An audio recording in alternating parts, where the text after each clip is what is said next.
আসসালামু আলাইকুম। অন্তর্বর্তী সরকারের যে এজেন্ডাগুলো রয়েছে তারা যে কোনো মূল্যে তা বাস্তবায়ন করবেই এবং প্রয়োজনে ভয়ঙ্কর একটা বিভাজনের রেখা পুরো জাতির মধ্যে সৃষ্টি করে একটা গৃহযুদ্ধ তারা বাঁধানোর চেষ্টা করবে। তার ইঙ্গিত আমরা তো নানানভাবে পাচ্ছি, নানানভাবে, এবং তারই এক ধরনের একটা প্রতিধ্বনি আমরা শুনতে পেলাম শনিবার রাজধানীতে একটি অনুষ্ঠানে অ্যাটর্নি জেনারেল মোহাম্মদ আসাদুজ্জামানের কণ্ঠে। তিনি বিশাল একটা বিপ্লবী বাণী দিয়েছেন। তার বক্তব্যটা একটু ছোট্ট করে শোনাই আগে। অ্যাটর্নি জেনারেল বলছেন, আন্তর্জাতিক অপরাধের ট্রাইব্যুনালে যারা দণ্ডিত হবেন তারা নির্বাচনে অংশ নিতে পারবেন না। খুব ভালো কথা, আমরা জানি সবাই। এবং দণ্ডিত করার প্রক্রিয়া, বিচারিক প্রক্রিয়া, তাদের পক্ষ থেকে কিভাবে কি করা হয়েছে তাও কম বেশি আমরা জানি। অ্যাটর্নি জেনারেল বলছেন, আওয়ামী লীগের সঙ্গে সবচেয়ে ভয়ঙ্কর যে বক্তব্যটি তিনি দিয়েছেন শনিবার, তিনি বলছেন যে আওয়ামী লীগের সঙ্গে যারা জড়িত তাদেরও আইনের আওতায় আনার সুযোগ আছে। সুযোগ যেহেতু আছে, আইনের আওতায় আনা হবে। আচ্ছা, পরে আসছে বিষয়ে। রাজনৈতিক দ্বন্দ্ব থাকলেও আওয়ামী লীগের বিরুদ্ধে সব দল ঐক্যবদ্ধ, মানবতা বিরোধী অপরাধের দল হিসেবে আওয়ামী লীগের বিচার করা যাবে। মানে বিচার করবে, নিঃসন্দেহে একটা বিপ্লবী বাণী। কিন্তু আওয়ামী লীগের সঙ্গে যারা জড়িত তাদের সবাইকে বিচারের আওতায় আনা যাবে, আনার সুযোগ রয়েছে, এই কথার অর্থ কি? এমন আইন কোথায় বাংলাদেশের? যারা গুম, খুন, দুর্নীতি, লুটতরাজ, টাকা পাচার ইত্যাদি ইত্যাদির সঙ্গে জড়িত তাদের সবার বিচার হোক, কেউ তো আপত্তি জানাচ্ছে না। কিন্তু আওয়ামী লীগের সঙ্গে জড়িত তার মানে কি?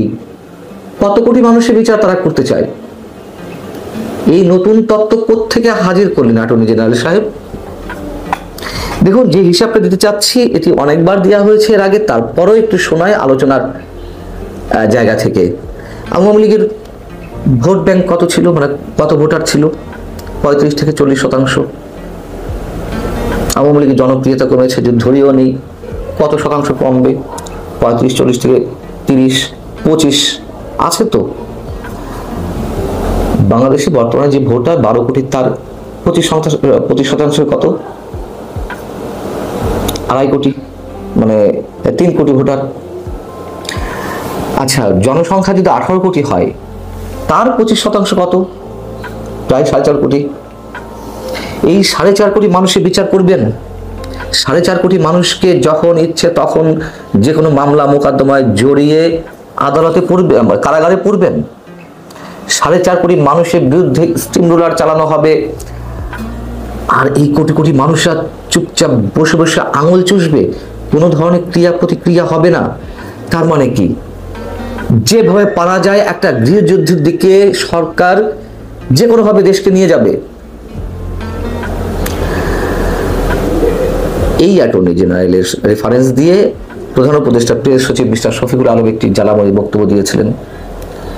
তিনি বলেছিলেন যে অ্যাটর্নি জেনারেলের কাছ থেকে তিনি নাকি শুনেছেন অন্তর্বর্তী সরকারের এখতিয়ার কতটা। অন্তর্বর্তী সরকার নাকি যা ইচ্ছে, মানে যে কোনো চুক্তি, যে কোনো সিদ্ধান্ত যখন ইচ্ছে নিতে পারে, এই রাইটসগুলো নাকি অন্তর্বর্তী সরকারের রয়েছে।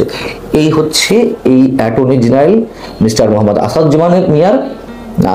আসাদুজ্জামানের বক্তব্য। তিনি আবার মবকে সাপোর্ট করে শনিবার একই অনুষ্ঠানে কথা বলেন। কি বলেছেন? এই মবের সৃষ্টি হচ্ছে আওয়ামী লীগের 15.5 বছরের যে কর্মকাণ্ড, তার ক্ষোভের বহিঃপ্রকাশ। কিভাবে জাস্টিফাই করছেন একজন অ্যাটর্নি জেনারেল, রাষ্ট্রের সর্বোচ্চ আইনি কর্মকর্তা হয়ে? অ্যাটর্নি জেনারেল সরকারি পদ নয়, এটা রাষ্ট্র নিযুক্ত পদ। তারপরও আমাদের দেশের যে সংস্কৃতি, তাতে অ্যাটর্নি জেনারেলরা সবসময় সরকারের পারপাসে সার্ভ করেছে, আমরা জানি। যে কোনো আইনি বিষয়ে সরকারকেই সমর্থন করেছে, রাষ্ট্রকে নয়। সব মেনে নিলাম, কিন্তু এ ধরনের ভয়ঙ্কর বিশেষ একটি দলের বিরুদ্ধে দাঁড়িয়ে এ ধরনের ভয়ঙ্কর বক্তব্য দিয়েছেন, ন্যাক্কারজনক, পুরো লেজর বৃত্তি সম্পন্ন বক্তব্য কারোর মুখ থেকে আমরা শুনেছি? আমার তো মনে পড়ে না। এদিকে পুলিশের বড় বড় কর্তারা তারাও বিভিন্ন ধরনের সভা সমাবেশে, রাজনৈতিক সভা সমাবেশে উপস্থিত হয়ে তারাও বৈপ্লবিক বাণী ছাড়ছেন। যেমন বৃহস্পতিবার রাজধানীতে জামাতের একটি অনুষ্ঠান ছিল। রাজধানীর আজিমপুর এলাকায় ঢাকা 7 আসনের জামাতের সংসদ সদস্য পদপ্রার্থী হাজী এনায়েত উল্লাহর উদ্যোগে এই সমাবেশটি ছিল। সেখানে উপস্থিত হলেন কে? লালবাগ থানার সহকারী commissioner mister Shah Alam. Mister Shah Alam ওই অনুষ্ঠানে উপস্থিত হয়ে বলছেন, বক্তব্যটা শুনুন।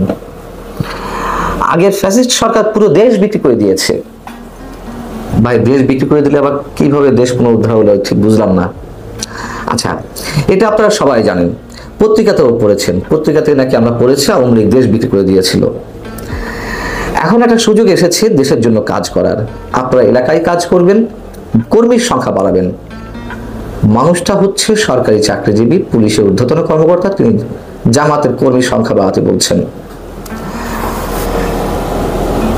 আমরা পুলিশ আমাদের জনগণের সঙ্গে সম্পৃক্ত হতে হবে, দেশপ্রেমিক জনগণের সঙ্গে আমরা কাজ করব। এখন একটা সুযোগ এসেছে ভোট বিপ্লবের। সরকারি চাকরি বিধি অনুযায়ী কোনো সরকারি কর্মকর্তা কোনো রাজনৈতিক দলের সভা সমাবেশে উপস্থিত হয়ে এই ধরনের বক্তব্য দিতে পারেন না, সহজ কথা, আমরা সবাই জানি। আবার এটি আওয়ামী লীগের সময় আমরা দেখেছি অনেক বড় বড় পুলিশ কর্মকর্তা তারা আওয়ামী লীগের বিভিন্ন জনের সভা সমাবেশে উপস্থিত হয়ে এই ধরনের কথা বলেছেন। আর এখন তো তারা বলবেই। কেন বলবেন? প্রতিনিয়ত যে মবের সৃষ্টি হচ্ছে, জানে বাঁচার তো একটা পথ তৈরি করতে হবে। মবের শিকার হয়ে যেভাবে পুলিশ কর্মকর্তারা সহ সরকারি কর্মকর্তাদের চাকরি যাচ্ছে, চাকরিটা তো বাঁচাতে হবে। এই হচ্ছে অন্তর্বর্তী সরকারের সময়কার কাজ। এগুলো চলছে, এগুলো চলবে, আরো ভয়ঙ্কর রূপ ধারণ করবে এবং সবশেষে আবারও একটু আমরা আমাদের অ্যাটর্নি জেনারেল মিস্টার আসাদুজ্জামানের প্রতি শ্রদ্ধা জ্ঞাপন করতে চাই। শ্রদ্ধা জ্ঞাপন করে বিনয়ের সঙ্গে প্রশ্ন রাখতে চাই, মানুষ এতটা নিচে নামতে পারে সরকারি পদ পদবি বা রাষ্ট্রীয় পদ পদবি রক্ষার জন্য? তারা এখন সেই দৃষ্টান্তগুলো আমাদের সামনে উপস্থিত করছেন। ভালো থাকুন সবাই। অ্যাটর্নি জেনারেল মিস্টার আসাদুজ্জামানের প্রতি শ্রদ্ধা জ্ঞাপন করতে চাই। শ্রদ্ধা জ্ঞাপন করে বিনয়ের সঙ্গে প্রশ্ন রাখতে চাই, মানুষ এতটা নিচে নামতে পারে সরকারি পদ পদবি বা রাষ্ট্রীয় পদ পদবি রক্ষার জন্য? তারা এখন সেই দৃষ্টান্তগুলো আমাদের সামনে উপস্থিত করছেন। ভালো থাকুন সবাই।